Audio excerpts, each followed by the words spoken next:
السلام علیکم، کیسے ہیں آپ سب؟ امید کرتی ہوں آپ سب ٹھیک ہوں گے۔ بسم اللہ الرحمن الرحیم۔ ناول نیم نگاہ الفت، رائٹر نیم چھ نکاحت، قسط نمبر 18۔ جگنوں جیسا چراغاں میری تحریر میں ہے، میں نے پرچھائی سے لڑنے کا ہنر سیکھ لیا، ایک ستارہ سا تیرے لمس کی تاثیر میں ہے۔ ایک اور دن پہلکار ادا کرنے اور ٹالنے کی گفتگو میں بیت گیا۔ بچے آج بھی پورا دن مینشن میں گزار کر آئے تھے اور نیند کی وادیوں میں اترنے تک ماما دادوں کی گردان کرتے رہے تھے۔ سفیان پھر آج عصر میں آ کر اسے اچھا خاصا لڑھڑا کر گیا تھا۔ آپا کی بھی خاص فرمودات پر مشتمل لمبی کال چلی تھی اور اب وہ فون ہاتھ میں لیے بیک گراؤنڈ سے ٹیک لگائے واٹس ایپ کھولے بیٹھا تھا۔ دوسرا فریقہ آن لائن بھی تھا اور تیسری فریقہ انا بھی حاضر تھی۔ اف، یہ اتنا مشکل کیوں ہے یار؟ کوشش کے باوجود پہل کرنے کے لیے الفاظ نہ ملے تو وہ جھنجھلا گیا۔ اور ایک یہ میرا فائر جٹ شہزادہ ہے۔ ماں نے نیند میں کمفرٹر اچھالا تو فون سائیڈ پر رکھ کر وہ اس کے اوپر کمفرٹر برابر کر رمشا کی جگہ کا احاطہ کیے حفاظتی دیوار کی خدمات سر انجام دے رہے موٹے گو تکیے کے نیچے کمفرٹر دبانے کے لیے جھکا تو یکایک ذہن میں چمکا ہوا اور سرا ویسے ہی آزاد چھوڑ کر فون اٹھاتے وہ کچھ تیزی سے ٹائپ کرنے لگا۔ بیڈ کی دائیں سائیڈ خالی ہے۔ ٹھہرے دریا میں پہلا پتھر پھینک کر پہل کرتے اب وہ اسکرین کو گھو رہا تھا۔ حیرت انگیز طور پر 2 سیکنڈ بھی نہیں گزرے کہ میسج سین ہوا۔ جیسے مقابلے منتظر بیٹھا تھا تو سیکنڈ کے اندر ہی تیکھا سا سوال موصول ہوا تو نیند میں شہزادے اپنی کرائے بازی کی پریکٹس کے دوران بیڈ سے نیچے نہ گر جائیں۔ ذرا سا رہتا ہے توقع کے برعکس بلا تعامل رسپانس ملنے پر حوصلہ بڑھا۔ پھر ذہن میں جو پہلا خیال آیا تیزی سے ٹائپ کر کے سینڈ کر دیا۔ شہزادے نیا تو نیند میں اپنا ہنر نہیں آزما رہے ہیں نا، سو پہلے کی طرح حفاظتی دیوار بنا دیں۔ جواباً صلاح کی جگہ صلاح ملی تھی۔ گزشتہ 3-4 مہینے سے حفاظتی دیوار بنایا نہیں تو عادت رہی نہیں۔ اب نچلا لب دانتوں تلے دبا کر کبھی انگلیاں تیزی سے کی بورڈ پر تھرائیں۔ 2-3 ہفتہ بہت ہوتا ہے واپس پرانی عادتوں کو بحال کرنے کے لیے۔ بے تکی تو جی پر رمشا سلگی۔ ہاں چلے بنے جواب پر عاشق کا بے اختیارانہ قہقہ گونجا، پر میں ہوں خواب بچوں کے خیال سے سختی سے لب بھینچتا آہستگی سے بیڈ سے نکل کر کھڑکی میں جا کھڑا ہوا۔ عادتیں اتنی آسانی سے کہاں لگتی ہیں؟ مصنوعی آہ بھرتے میسج سینڈ کیا۔ چمکتی آنکھیں اسکرین پر ہی مرکوز تھیں۔ جب تک لگ نہیں جاتی فون میں ریمائنڈر لگا لیں۔ ٹیکنالوجی کی سہولت دستیاب ہے تو استعمال میں خواہ مخواہ تکلف کیوں برتنا؟ دوسری طرف رمشا تپ ہی گئی تھی اس بے تکی بحث پر، جبکہ عاشق خوب محظوظ ہو رہا تھا۔ بے تکا ہی صحیح، آغاز تو ہوا تھا۔ اب کم از کم سفیان اسے بزدلی کا طعنہ نہیں دے گا۔ مفت لیگل ایڈوائزر کا شکریہ، ورنہ میں عام سا بندہ اتنی مہنگی وکیل کہاں افورڈ کر سکتا ہوں۔ ویسے زحمت نہ ہو تو ایک اور ایڈوائز مل سکتی ہے۔ اس کے تیکھے چہرے کی جھنجھلاہٹ کو چشمہ تصور میں لاتے شرارت سے ایک بار پھر اترنگی پیغام ترسیل کیا۔ جی، مجھے بہت زیادہ زحمت ہو رہی ہے، لہٰذا آپ بھی سو جائیں، مجھے بھی سونے دیں۔ اس کا پیچیدہ کھاتا ہوا میسج غصے سے لال ایموجی کے ساتھ آیا تو عاشق سے اس بار قہقہ کا گلا بالکل نہیں گھونٹا گیا تھا۔ چشمہ تصور میں اس کا لال بھوکا چہرہ اترا تو قہقہے کی کھڑاک اور 2 چند ہو گئی، لیکن احتجاجاً مخاطب کے آن لائن ہوتے ہی قہقہا رکا اور آنکھیں سکڑی۔ ہیلو کچھ سوچ کر کال ملا دیا تھا جو دوسری بار پھر تیسری رنگ پر تو وہ کرہ ریسیو کر لی گئی تھی، تاہم خاموش حائل تھی۔ مجھے اچھا نہیں لگتا کسی کو منتظر رہنا، مگر وہ خوبصورت ہے، اسے تخیر کا حق ہے۔ اس سے پہلے ہم نے پہل نہ کر کے معاملات بہت بگاڑ لینے تھے۔ میں دوبارہ ایسا کچھ نہیں چاہتا۔ اگر آپ بھی میری ہم خیال ہیں تو امید ہے کل بیڈ کی دائیں سائڈ خالی نہیں ہوگی، خدا حافظ، شب بخیر۔ کچھ توقف لے کر گمبھیر آواز میں مدعا بیان کر کے عاشر نے خود ہی کال ڈراپ کر دیا تھا اور ایک طویل سانس اس مرکب سر ہونے پر فضا کے سپرد کرتا بیڈ کی سمت بڑھ گیا۔ ذہن و اعصاب سے ایک بڑا بوجھ سر کا تھا۔ اب نیند کی وادی کو اس سے ناراضگی ترک کرنی ہی تھی۔ صبح فجر کی نماز سے واپسی پر گیٹ کے باہر رمشا کی گاڑی کھڑی دیکھ اول تو عاشر کو اپنی بصارت پر یقین ہی نہیں آیا تھا، آیا خواب ہے یا حقیقت، لیکن چھو کر دیکھنے پر کچھ تصادم ہوئی تو عالم بے یقینی میں تیزی سے گیٹ کھول کر اندر کی سمت بڑھا۔ گھر کا احاطہ میں قدم رکھتے ہی فضا میں گھلے اس خاص احساس نے خوش رنگ گما کو یقین کا سنت سونپا تھا کہ چند سائیڈ راہداری میں ہوئی مخصوص آہٹ نے یقین کا سفر پورا اعتماد سے مکمل کیا اور اگلے ہی پل اس کے فریش شادابی سرافے کا عکس بے چین آنکھوں میں حقیقت بن کر اترا۔ السلام علیکم، صبح بخیر۔ متبسم نظر متحیر کھڑے عاشر پر ڈال کر وہ ٹرے اٹھائے، اس کے پہلو سے گزر کر اپنی مسحور خوشبو سے اس کی سانسوں کو مہکاتی گزر گئی۔ ایک مسلمان جب سلامتی بھیجے تو جواباً سلامتی بھیجنا دوسرے مسلمان کا اخلاقی فرض ہے۔ ٹرے ٹیبل پر رکھ کر عاشر کی بے یقین کیفیت سے حفظ اٹھاتے میٹھا سا طنز اچھلا۔ وعلیکم السلام، آج کی صبح واقعی بخیر ہے، سر جھٹک کر خوشگواریت سے جواب دیتے انابی لبوں پر جہاندار مسکراہٹ اور مقناطیسی آنکھوں میں والہانہ چمک لیے وہ آ کر رمشا کے پہلو میں بے تکلفی سے نشستہ ہوا۔ شکریہ۔ گنگناتی خاموشی میں توقف سے عاشر کی بھاری پرخلوت آواز مخل ہوئی، چائے؟ نرمی سے مسکراتے وقت اس کی طرف بڑھایا۔ اتنی جلدی اس عدالت میں سنوائی ہوگی امید نہیں تھی۔ چائے کی چسکی بھرتے مہم انداز میں بے یقینی ظاہر کیا گیا۔ میں رشتوں میں انانیت کی قائل نہیں، سادہ مگر ٹھوس و بڑا بامعنی تھا۔ پھر میدان چھوڑ کر کیوں گئی تھی؟ ترچھی نظروں سے اس کا شادابی چہرہ دیکھتے گویا شکوہ کیا گیا۔ نئے رشتوں کے نام پر عزت نفس کو مجروح کرنے کے بھی سخت خلاف ہوں۔ پراعتماد آنکھوں کو براہ راست عاشر کی آنکھوں سے چار کرتے انداز وہی تھا۔ عاشر لمحے کے لیے ان نگاہوں کی تاباں کیونکہ آگے مغلوب ہوا۔ میرا مقصد آپ کی عزت نفس کو چوٹ پہنچانے کا نہیں تھا۔ سرد سانس خارج کر اس نے وضاحت کی، آپ کو وضاحت دینے کی ضرورت نہیں ہے، صورتحال میں آپ کو رد عمل اپنی جگہ درست ہے۔ وہ نرمی سے بولی تو عاشر ایک بار پھر اس کی طرف نگاہوں کو اٹھنے سے روک نہ پایا۔ میں پرانی تمام تلخیوں کو آج صبح کی دہن میں بہت پیچھے گمنام راستوں پر چھوڑ آئی ہوں اور آپ سے بھی توقع کرتی ہوں کہ بجائے ان تلخ یادوں کو دہرانے کے ان کی تلخیوں کو اس چائے کی چسکیوں میں اڑا دے۔ سحر انگیز لہجے میں کہتے لبوں پر قاتلانہ تبسم سجائے اس نے اپنی خواہش کا بھی اظہار کیا۔ مادام کا حکم سر آنکھوں پر؟ وہ فوراً سر تسلیم خم ہوا۔ اتنی فرمانبرداری اس کی گنگدار ہنسی نے فضا کو محصور کیا۔ ایسی دبنگ وکیل سے ذرا کی نرمی حماقت تھوڑی نہ کر سکتا ہوں۔ تیکھے نقوشوں سے پرشوق نظریں الجھتے بیچارگی کا اظہار کیا تو رمشا کی مسکراہٹ اور گہری ہوئی۔ محصور جذبات سے مہکتی خاموشی ایک بار پھر حائل ہوئی تو اس بولتی خاموشی اور عاشر کی محو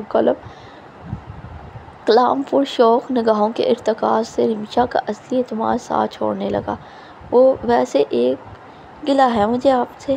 قبل اس کی یہ خاموشی کوئی داستان رقم کرتی وہ تیزی سے بول اٹھی، ارے یہ کیا بات ہوئی؟ ابھی تو آپ نے بڑی اعلیٰ ظرفی کا مظاہرہ کیا تھا۔ وہ شاکی ہوا، کیا تو تھا، قائم بھی ہوں، لیکن ایک آدھا گلہ کا تو حق ہے مجھے۔ اس نے شانے اچکائے۔ فرمائیں پھر۔ نروٹھے پن سے اجازت ملی۔ آپ کو دونوں نوٹس بھیجنے سے پہلے سے میری ڈیڈ کی ایک ریکارڈنگ بھیج دی گئی تھی۔ اس کا آپ نے ذکر کیوں نہیں کیا کبھی؟ کیونکہ مجھے اس ریکارڈنگ کے اندر موجود مواد پر یقین نہیں تھا، وہ برجستہ صاف گوئی سے بولا۔ تو رمشا نے اس بات میں سر ہلایا۔ اسفندیار کی یہ گھٹیا چال کامیاب نہیں ہوئی تھی، تبھی اس نے ڈیڈ کے لمبے لائے بغیر جعلی کھلا نوٹس لکھنے کی ذلیل حرکت کی تھی، جو پہلی نظر میں ہی رمشا اس کی لاکھ محنت طرز تحریر رکھنے کے باوجود پہچان گئی تھی۔ ویسے ایک شکوہ مجھے بھی آپ سے ہے۔ ایک خیال ذہن میں تیزی گونجتے ہی عاشر کے شوق تاثرات سنجیدہ ہوئے۔ فرمائیں۔ ہاتھ اٹھا کر کسی سلطنت کی شہزادی کی طرح اجازت دیا گیا۔ آپ نے اصلی ڈائیورس پیپرز مجھے کیوں تھمائے تھے؟ اگر غصے میں آ کر میں نے اس پر سائن کر دیتا تو وہ لہجے میں سختی سمائے باز پرس کیا تو آج ہم یہاں ساتھ نہیں بیٹھے ہوتے۔ میں مذاق نہیں کر رہا۔ اس کے بے پرواہ انداز پر عاشر نے سخت فہمشی نگاہوں سے گھورا۔ مذاق میں بھی نہیں کر رہی ہوں۔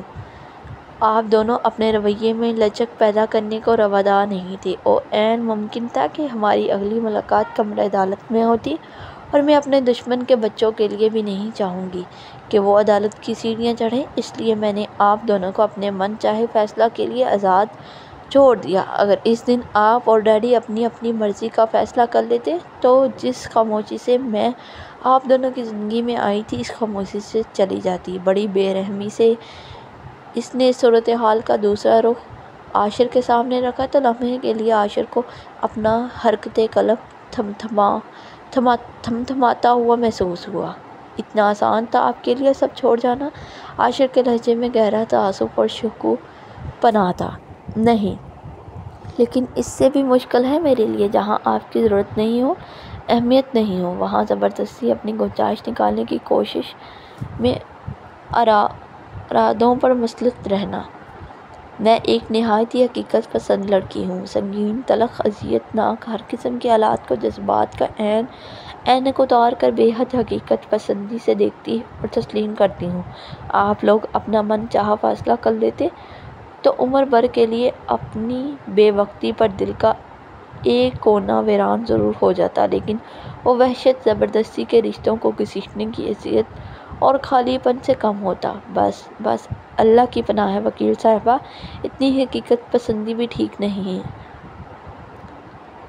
زیادہ حقیقت کا اندازہ لگا کر گھومنے کی ضرورت نہیں ہے۔ اس کے سنجیدہ اور ٹھوس انداز پر بے اختیار جھڑجھڑی لیتے عاشر نے یہاں میں نے صحیح طریقے سے لکھا نہیں ہوا کے لیے خبردار بھی کیا۔ ہماری صنف کے لیے حقیقت پسند ہونا سب سے زیادہ ضروری ہے۔ وہ اس کی جھڑجھڑی لینے پر ہنس دی۔ اس سے زیادہ ضروری ہے ہمارا اس موضوع کو ٹال کر کچھ نئی باتیں کرنا ہے۔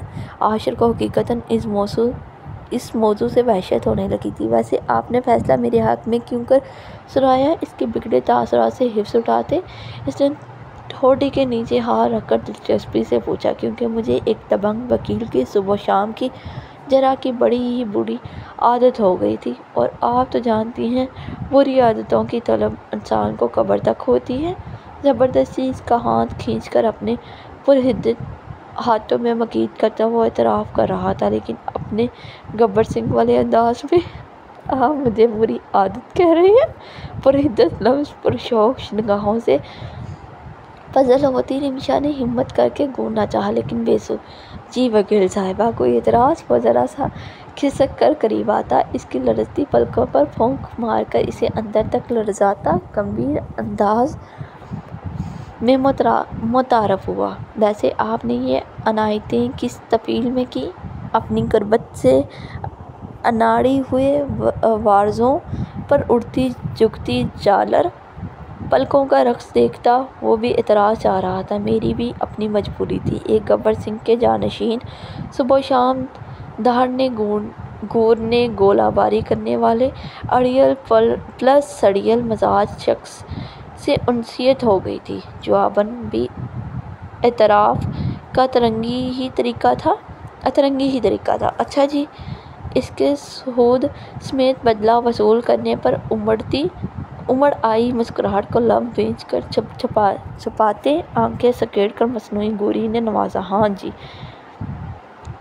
اتھل پتھل دھڑکنوں سنگ وہ بھی دو بدو بولی۔ چلیں پھر اس عادت اور انسیت کو الفت کا رنگ دینے کی کوشش کرتے ہیں۔ شفاف جبین پر اٹھ کھلیاں کر رہی ناگن سی بل کھاتی لٹ کو سنوار کر عاشر نے پورے استحقاق سے وہاں مہر عقیدت ثبت کرتے ابتدائے الفت کی مضبوط بنیاد رکھی تھی۔ اس کی شدت کو محسوس کرتے رمشا کی رگوں پہ بے رگوں پہ آسودگی اترتی چلی گئی تھی۔ عداوتیں اور قدرتوں کی حبس میں لپٹی خزاں رود تلخ یادوں کی برق زد کو سمیٹتی ہوئی الفت کی اجلی صبح بہار کو خوش آمدید کہتی ہوئی دوے قدموں روانہ ہو گئی تھی۔ اب بس فضا میں خالص جذبات کے انوکھے رنگ سنہرے مستقبل کی نقشہ کھینچ سی گنگرا رہی تھی۔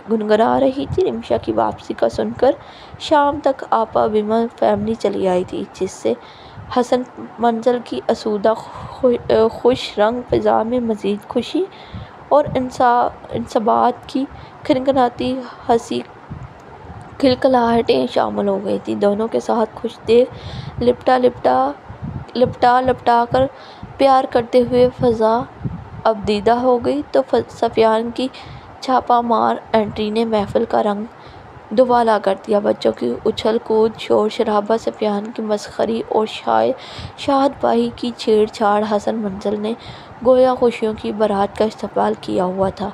اسی دوران بختیار صدیقی نے کال کر کے کل صبح سے ہی سب کو اپنی طرف انوائٹ کر لیا، تو اتنے خوشگوار حادثات میں ان کی یہ پہل آپا لوگوں کی دل کی نہاں خانوں میں دفن تھوڑی بہت مشکوک شائعات کو بھی دو دیا تھا۔ خواتین نے ڈنر کا پرتکلف انتظام کرنے کے لیے کچن کا رخ کیا تو پیچھے سفیان اور شاہد بھائی نے عاشر کو دبوچ کر اس کی کھنچائی شروع کر دی۔ جیسے تیسے اس کے نرگے سے نکل کر وہ فوراً غمادرین کی پناہ یعنی کچن میں پہنچا تھا۔ بھائی کو چاہیے تھا آپ کو ایسے دروازے میں کھڑا دیکھ سلاد کاٹ رہی صبا نے ہاں روک کر پوچھا۔ وہیں دوسری کرسی پر بیٹھی ڈیزرٹ کے لیے فروٹس کاٹ رہی رمشا بھی اس کے نام پر الرٹ ہوئی۔ نہیں، کچھ بھی نہیں چاہیے تھا، میں باہر خالی ہی بیٹھا تھا تو سوچا آپ لوگوں کی ہیلپ کروا دوں۔ پیچھے سے آتی سفیان کی بلند آواز پر وہ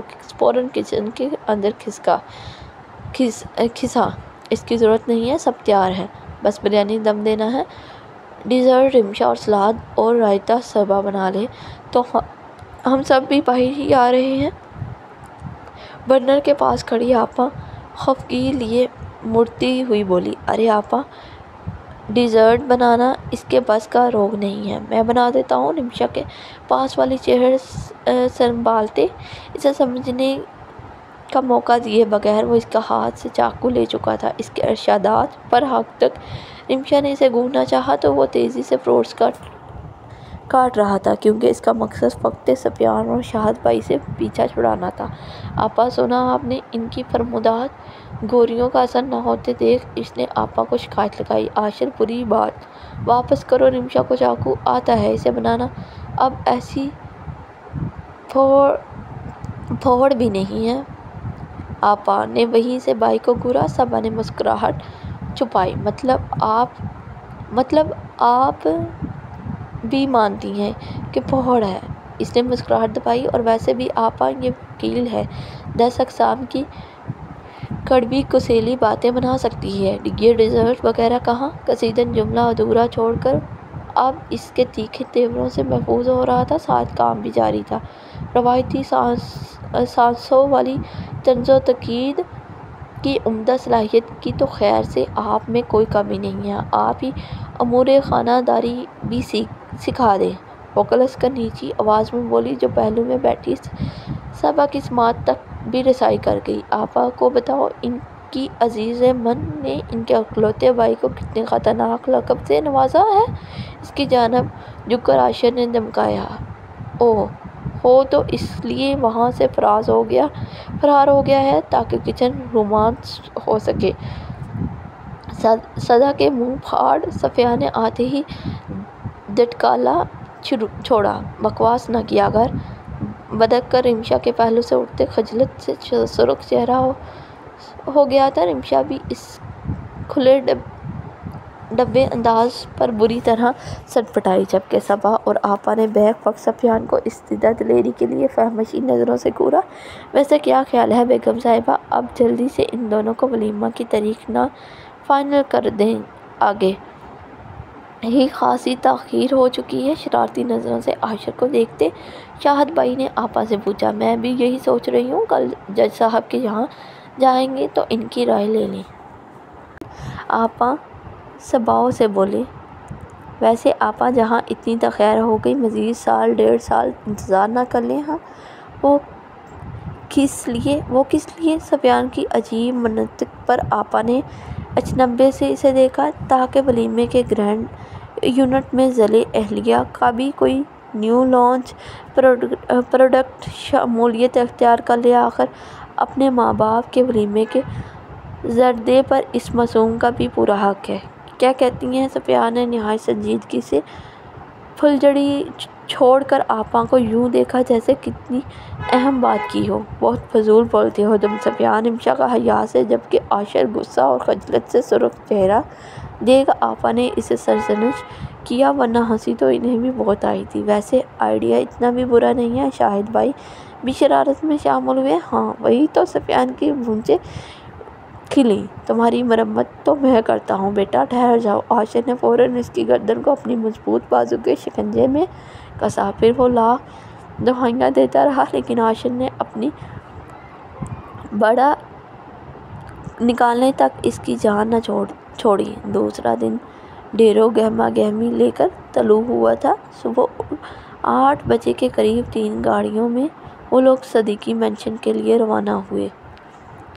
گزشتہ تلخ تجربوں کی روشا میں عاشر نے پہلو تاہی سے کام لینا چاہا لیکن آپا اور سفیان کی برین واشنگ پر اسے سیدھا ہونا پڑا تھا۔ رمشا اب تک 2 محض پر اکیلے لڑ رہی تھی اور اب اپنی کامیابی پر وہ بے حد انتہا خوش تھی۔ پھر پہل بختیور صدیقی کی جانب سے ہوئی تھی، ایسے میں اگر وہ قدرت رکھ کر کم ظرفی کا ثبوت دیتا تو سب سے زیادہ دکھ رمشا ہی کو ہونا تھا، اور اب وہ اس لڑکی کو اپنی عادت سے زیادہ کوئی تکلیف نہیں پہنچانا چاہتا تھا۔ صدیقی مینشن میں اس کا استقبال پورے تعظیم اور تکریم کے ساتھ ہوا تھا۔ بی اماں خود برسوں بعد صدیقی مینشن فقط رمشا کی سسرالیوں کے لیے لوٹی تھی۔ بختیور صدیقی بھی خلاف مزاج سب کے ساتھ بے حد خوش اخلاقی سے ملے تھے، جس کی رمشا کو بھی توقع نہیں تھی۔ البتہ سسر داماد کے درمیان کھچاؤ سبھی نے محسوس کیا تو جو وقت کے ساتھ ہی رفتہ رفتہ جانا تھا۔ پرتکلف ناشتہ کا سلسلہ اپنے انجام کو پہنچا تو حال میں نشستہ مرد حضرات کے درمیان سیاسی موضوع پر تبادلہ خیال شروع ہو گیا، جس میں سفیان اور شاہد بھائی نے بڑھ چڑھ کر حصہ لیا۔ عاشر اس دوران زیادہ چپ ہی رہا، تاہم ایک حرکت سے یہاں سبھی سنوری دل کے بہت قریب تر محسوس ہو رہی رمشا کی دیدنی خوشی کا وہ گاہے بگاہے بڑی سنجیدگی سے جائزہ لے رہا تھا، جو ادھر سے ادھر اڑتی پھر رہی تھی جیسے ہفتے کلیم کی دولت مل گئی ہو اسے۔ بچے تو تھے ہی بے حد خوش، آپا اور صبا بھی بی اماں کی مزیدار صحبت سے لطف اندوز ہو رہی تھی۔ سب کی خوشی سے منور چہرے دیکھ عاشر کو بھی اپنے کھینچے عضلات کو نارمل کرنا پڑا تھا۔ Thank you daddy, thank you so much. Bakhtiyar Siddiqui کا کال سننے کے لیے سائڈ پر آئے تو ممنون مطمئن رمشا ان کے قریب چلی آئی۔ مانا میں کوئی آئیڈیل فادر نہیں ہوں، بٹ اتنا علم مائنڈر بھی نہیں کہ گھر بلائے گیسٹ کے ساتھ مس بہیو کروں۔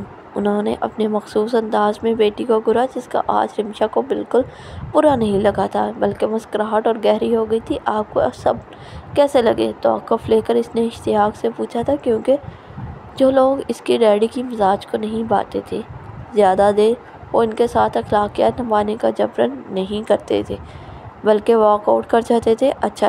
اچھے ہی ہیں، انہوں نے کشیدہ لہجہ عام سا رکھا۔ حقیقتاً انہیں یہ لوگ اپنی توقع کے برعکس معقول لگے تھے، ورنہ آج تک اپنی خود ساختہ مقروضوں کی روشنی میں وہ ان لوگوں کو کیا گزارا ہی گردنتے آئے تھے۔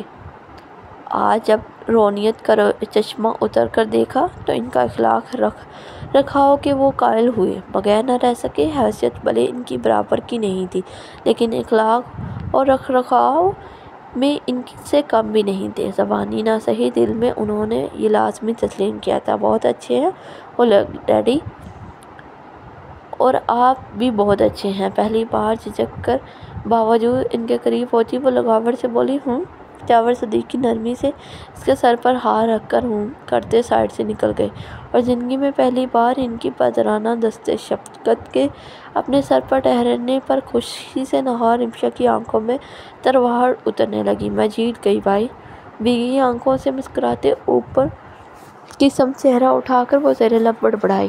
آپ نے جانے میں بہت جلدی کر دی بھائی، ورنہ آج آپ دیکھتے میں نے آپ سے کیا وعدہ پورا کیا ہے۔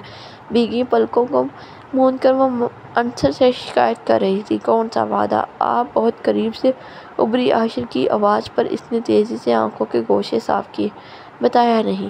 اس کے جس سنورے روپ کو آنکھوں میں سموتے عاشر نے زور دیا۔ کوئی وعدہ نہیں، چلیں سب کے پاس چلیں۔ وہ ٹال کر مسکراتی آگے بڑھی۔ کہیں اس وعدے کی بات تو نہیں کر رہی آپ جس کی تکمیل آپ کے ڈیڈی کی شرط سے ہو کر گزرتی ہے؟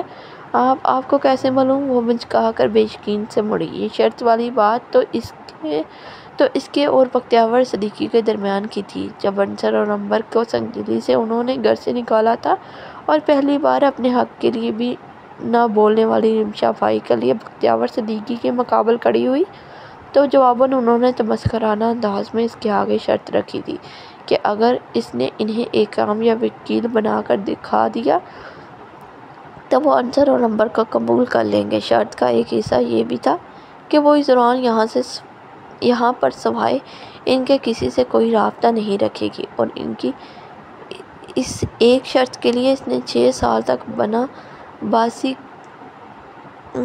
کاٹھی تھی۔ صرف اپنے بھائی بھابھی کو ان کے مقام دلانے کے لیے اتنی بے یقینی کیوں؟ اسے بازو تھام کر اپنے قریب کرتے عاشر نے اس کی پلکوں پر ان کے موتی کو پور پر چنا۔ جج صاحب نے بتایا تھا پرسوں یہی وجہ تھی نہ جو آپ اتنے سال تک منظر سے غائب رہی؟ ڈیڈی نے؟ اس کی ٹھوڑی اتنے سالوں کی عزت پر لرز گئی تھی۔ آنکھوں میں موٹے موٹے باغی آنسو امڑ آئے تھے جنہیں پہنچنے کے لیے رخ موڑنے لگی کہ عاشر نے کھینچ کر اسے اپنے کشادہ سینے میں چھپاتے بازوؤں کا گھیرا تنگ کر لیا تو وہ بہترین جائے پناہ ملتے ہی دل کا غبار نکالنے لگی۔ بہت بڑے بڑے وعدے وعید کے پل باندھنا مجھے نہیں آتا، نہ ہی میں یہ کہوں گا کہ گزشتہ ساری باتوں کو بھلا کر آپ کے ڈیڈی سے بہت خوش اخلاقی سے پیش آؤں گا۔ ہاں، آپ کے لیے، آپ کی خوشی کے لیے کوشش پوری کروں گا کہ کبھی اس تعلق میں دراڑ کی وجہ میں نہ بنوں۔ اس کے سر پر لب رکھتے عاشر نے یقین دہانی کروائی تھی جس پر وہ آسودگی سے آنکھیں موندتی اس کے سینے میں سر چھپا گئی۔ مجھے اپنی حیات کا محور کر دیں، ادھورا ہوں خواہشوں کا ثمر کر دیں، کبھی روح ہجر کی تاریک شب میں کبھی میری محبتوں کو امر کر دیں۔ ماہر نفسیات کہتی ہیں تنہائی میں مسکرانا بہت ہی خطرناک مرض کی علامت ہے۔ صدیقی مینشن میں پہلی بار ڈھیروں آسودگی بھری گہما گہمی لے کر اتری شام کا محبوب مسکراہٹ سنگ خیر مقدم کرتی وہ گارڈن میں کھیل رہے بچوں اور ان کے قریب نرم تاثرات سنگ کھڑے بختیار صدیقی کو دیکھ جاگتی آنکھوں سے دیکھے خواب کی خوبصورت تعبیر پر وہ دل سے مسکرا رہی تھی۔ جب عاشر اس کے برابر کھڑا ہوا، ماہر نفسیات کے یہاں بھی آپ کا آنا جانا ہے، ویسے کوئی ایسی تعجب خیز بات بھی نہیں۔ نگاہ اس کی جانب پھیرتی وہ جھاڑنے کے انداز میں بولی، کوئی نہیں، اگلی بار آپ کے ساتھ لے جاؤں گا۔ وہ بھی برا منائے بغیر خوش اخلاقی سے بولا، آئے واک کرتے ہیں۔ نفی میں سر ہلاتے وہ نیل لگائے گئے پودوں کی کیاریوں کی سمیت پڑی۔ ایسے ایک سوال پوچھوں؟ اس کے ہم قدم ہوتے عاشر نے اجازت چاہی۔ جی پوچھیں۔ وہ کیاری کے قریب رک گئی۔ آپ کو لڑکی ہو کر خود میرے لیے پروپوزل بھیجتے ہوئے عجیب نہیں لگا؟ عجیب لگنا کیوں تھا؟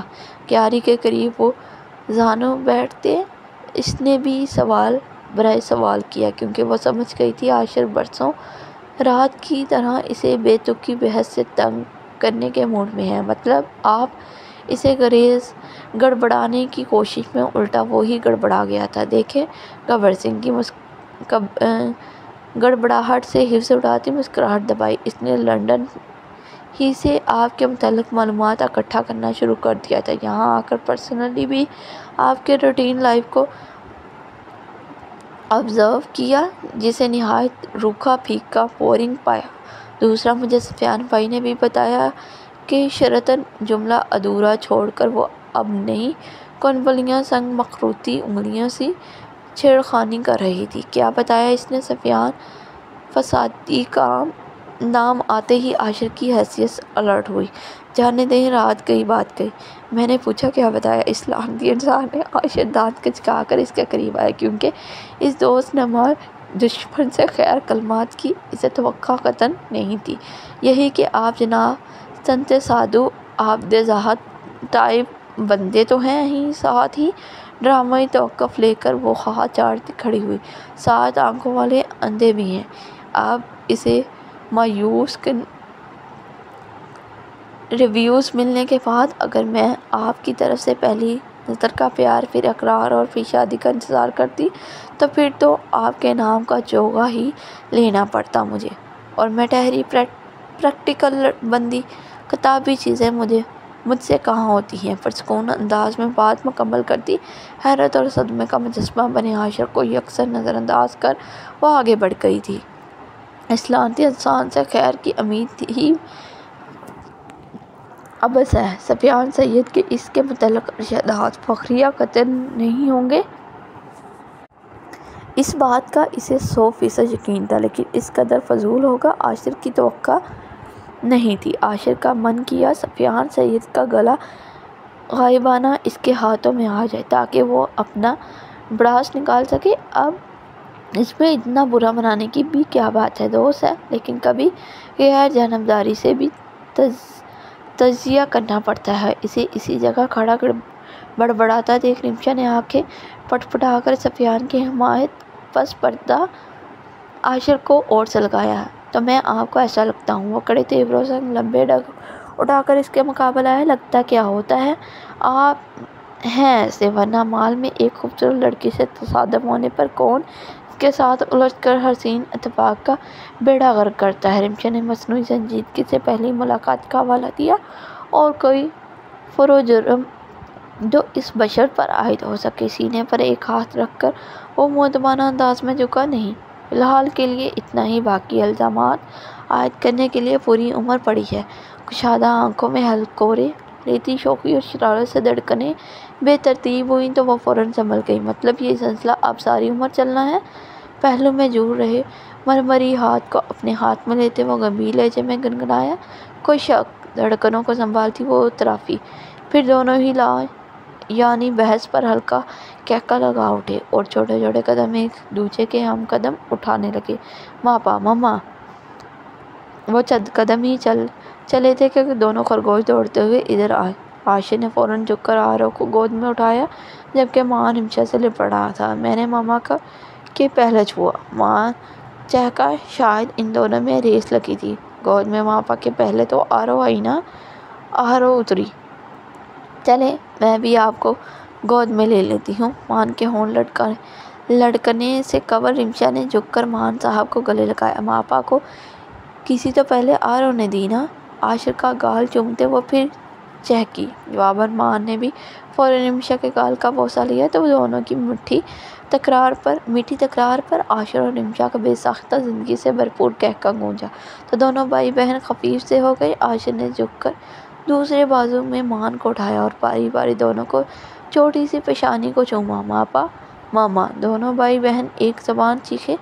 برق رفتار سے ان مدوں سمجھ کر عاشر رمشا کو سنبھالنے کا موقع دیے بغیر اس کی ملیح جبین پر اپنی انابی لب سبز کر گیا۔ ہاں ہاں، بچے اپنے ماپا کی بڑھتی پر کھلکھلاہٹ جبکہ بچوں کی موجودگی میں اس بے باکانہ جسارت پر سرخ ہوئی رمشا حیا آلودہ نگاہوں سے عاشر کو گھورنے کے لیے نگاہ اٹھا کر ان بے باک نگاہوں کا مقابلہ نہ کرتی شرمگین تباسم سنگ نظر جھکا گئی تو عاشر دبنگ لیڈی کے مشرقی ادا پر فریقتاً ہوتا مان والا بازو اس کے شانے پر دھرتا ہنس دیا۔ احباب سب ضد تھے کہ گوہر تراشنا اور دل یہ کہہ رہا تھا کہ پتھر تراشنا۔ فرصت ملے جو تاج کی تعمیر سے کبھی ننھا سا پرسکون سا ایک گھر تراشنا۔ اپنے ویرانیوں کے اما جگہ گھر میں آج اترے آسودگیوں کے مشتعل ڈیرے کو مطمئن نظروں سے دیکھ رہے بختیور صدیقی کی نظر اس خوبصورت اور مکمل منظر پڑی تو ان کے دل میں آسودہ پرسکون موسم ٹھہر گیا۔ درست وقت پر اپنی انا کی پیروی چھوڑ کر انہوں نے درست فیصلہ لیا تھا، ورنہ اگر یہ خوبصورت فیملی بکھر جاتی تو وہ ساری زندگی خود سے نکاح نہ ملا پاتے، پر اب وہ اپنی بیٹی سے نگاہ ملا کر کہہ سکتے تھے، انہوں نے عمر کے اس حصے میں جا کر بھی صحیح اس پتھر کے مکان کو گھر بنانے کی بنیاد رکھ دی ہے، جہاں کی گھٹن اور فضا کی جگہ رشتوں کی احترام اور احساس نے لینا شروع کر دیا ہے۔ پس نظر اس ذات پاک کی بنائی اس خوبصورت کائنات میں ہر شے کا اپنا ایک کردار ہے، کوئی بھی شے بے وجہ بیکار نہیں ہے۔ اب رب کائنات نے ہر شے کو مقصد رکھا ہے، بس ہماری ترجیحات کسی چیز کو ہمارے لیے بے حد ضروری، لازم و ملزوم بنا دیتی ہے تو کسی کو بے وجہ بیکار بنا دیتی ہے، جو کہ اپنی جگہ درست ہے۔ اور ہم اب اس عہد میں جی رہے ہیں جہاں اس رب کائنات کا سب سے خوبصورت تحفہ رشتوں کو ہم نے فروری کامیابی کے ضم احساس برتری میں چور ہو کر رفتہ رفتہ اپنی ترجیحات زندگی کو فہرست سے نکالتے ہوئے احساس اور مروت سے عاری خود غرض خود پسند زندگی کو ترجیح دے رہے ہیں۔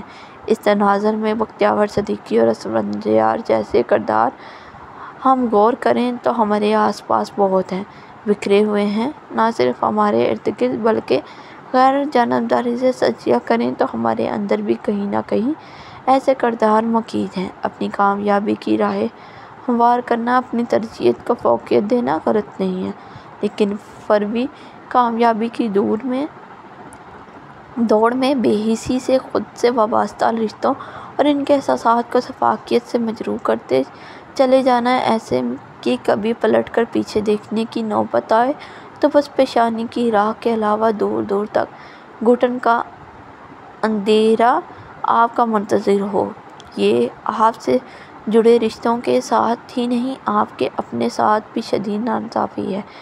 خسارہ صرف اتنا ہی نہیں رہتا، اگر اس خسارے کے سفر میں اسفندیار جیسے خود غرض مفاد پرست کردار آپ کے مقدم ہو جائیں تو پچھتاوے کی راہ پر بھی جمانے سے آپ محروم ہو رہ جاتے ہیں۔